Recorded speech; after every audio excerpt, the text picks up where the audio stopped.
2011 সাল থেকে উনি একটা সময় তারা বাংলা চ্যানেলকেও, যেটা চিটফান্ড উঠে যাওয়ার পরে বন্ধ হয়ে গেছিল, মুখ্যমন্ত্রী রিলিফ ফান্ড থেকে এইভাবে কখনো 10,000, 20,000, 25,000 বহু জায়গায় দিয়েছেন। এখনও দুটো একটা জায়গা এমন আছে আমি জানি, উনি দিতে থাকেন এগুলো।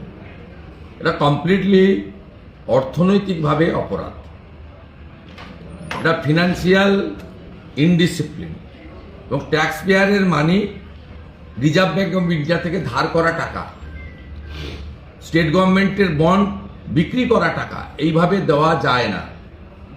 তাই কোর্টের যে সাময়িক অর্ডার, ইন্টারিম স্টে, আমি বিরোধী দলনেতা হিসাবে একে ওয়েলকাম করছি। উনি 11 সাল থেকেই এ ধরনের ইলিগেল কাজ করেন, এই প্রথম কোর্ট একটা অঙ্কুশ লাগালো এবং আটকালো। It's a welcome verdict, interim verdict. Secondly, যদি ভাতা দিতেই হয় তাহলে 2016 সালে গ্রুপ সি ডিতে যতজন অ্যাডমিট কার্ড পেয়েছিল প্রত্যেকের ভাতা দেওয়া উচিত। ওনার যদি টাকা এত বেশি থাকে, আমি বলবো যে তিনি যদি দিতেই চান, কেন অন্যরা নয়, কেন কেবলমাত্র সুপ্রিম কোর্টের নির্দেশে যাদের চাকরির চ্যুতি হয়েছে সাময়িকভাবে তাদেরকে কেন দিয়েছেন? অতএব কোর্ট ঠিকই বলেছে, সরকারি টাকা এইভাবে দেওয়া যায় না। তবে মমতা বন্দ্যোপাধ্যায় কোর্টকে মানবেন কিনা আমি জানি না।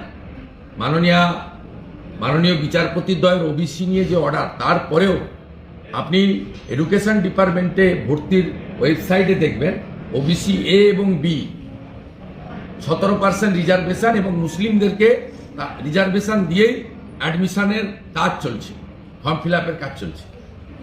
আজকে 4 দিন হয়ে গেল যে ভার্ডিক্ট দিয়েছেন মাননীয় বিচারপতিদ্বয় তপব্রত বাবু এবং রাজাশেখর বাবু, সে অর্ডার এখনো মানেনি পশ্চিমবঙ্গ সরকারের শিক্ষা দপ্তরের ওয়েবসাইট। কিন্তু ওবিসি এ বি এবং 17% যে বাতিল হওয়া 76টা যে তাদেরকেও দিয়ে করছে, ওদের মানবে কিনা জানি না। আমি তো কোর্টের অর্ডার নিয়ে মহেশতলা গিয়ে যে দৃশ্য সামনে দেখে এসেছি, কোর্টকে মানে বলে আমার জানা নেই। এবারে বাকিটা কোর্ট এবং জুডিশিয়ারি তো আমাদের কনস্টিটিউশনাল মেন পিলার, তারা ঠিক করবেন। তাদের হাতে অনেক ব্যবস্থা আছে, তারা কোর্ট কমপ্লেন করবেন। মমতা ব্যানার্জি ভালো করে জানেন যে কোর্ট কমপ্লেন হলে ব্রাত্য বসু বা মমতা ব্যানার্জি বা তার ভাইপো কেউ জেলে যাবে না। কোর্ট কন্টেম্প্ট হলে চিফ সেক্রেটারি জেলে যাবেন, ফিনান্স সেক্রেটারি জেলে যাবেন, এডুকেশন সেক্রেটারি জেলে যাবেন।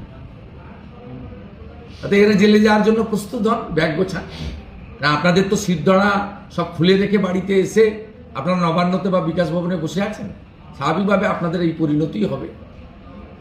এবং যেভাবে টালা থানার ওসি গ্রেফতার হয়েছিল, আইপিএসদের প্যারেড করিয়েছিল তার বাড়িতে পাঠিয়ে, যে মুখ খুলবেন না, আপনাদের সঙ্গে মুখ্যমন্ত্রী আছেন।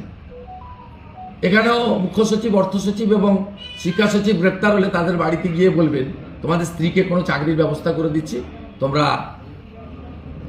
আপাতত কয়েকদিন জেল খেটে নাও।